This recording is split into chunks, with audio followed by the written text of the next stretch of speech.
Ukraine की सेना ने हाल ही में रूस के खिलाफ अपनी लड़ाई में रोबोट्स का इस्तेमाल करते हुए एक अहम अभियान चलाया है। यूक्रेनी नेशनल गार्ड ब्रिगेड ने उत्तरी रूस के खार्किव ओब्लास्ट में रूसी ठिकानों पर हमला करने के लिए जमीन पर चलने वाले रोबोटिक व्हीकल्स और ड्रोन का इस्तेमाल किया है। इस रोबोटिक मिशन में यूक्रेन ने सितंबर में एक रूसी खाई को पूरी तरह से साफ कर दिया था। इस अभियान में रिमोट कंट्रोल से उड़ने वाले surveillance drone, mine laying drone, जमीन और हवा में काम करने वाले विस्फोटक रोबोट और फायर आर्म से लैस रोबोट शामिल थे। यूक्रेनी सेना की 13वीं नेशनल गार्ड ब्रिगेड के प्रवक्ता ने इसे एक बड़ी तकनीकी सफलता बताया है, क्योंकि इस अभियान में रोबोट और अनमैन्ड डिवाइसेस के कई मॉडल एक साथ इस्तेमाल किए गए और उन्हें सफलता भी मिली है।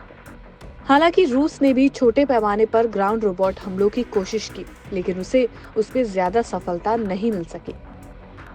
यूक्रेन ने ये रोबोट सेना तब उतारी है जब उसके पास सैनिकों की कमी पड़ रही है।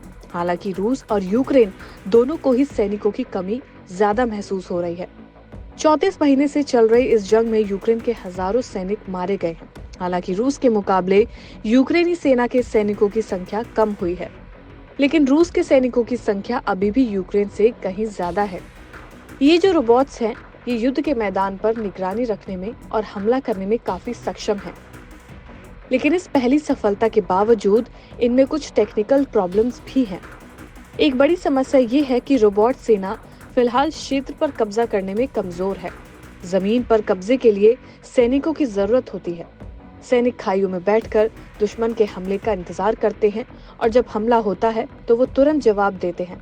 और जब कोई ऑपरेटर युद्ध के मैदान से दूर होकर ग्राउंड रोबोट से निगरानी रखता है तो उसे लगातार परेशानी का सामना करना पड़ता है। हालांकि इसमें कोई शक नहीं है कि सैनिकों में और एक रोबोट में जमीन आसमान का फर्क होता है।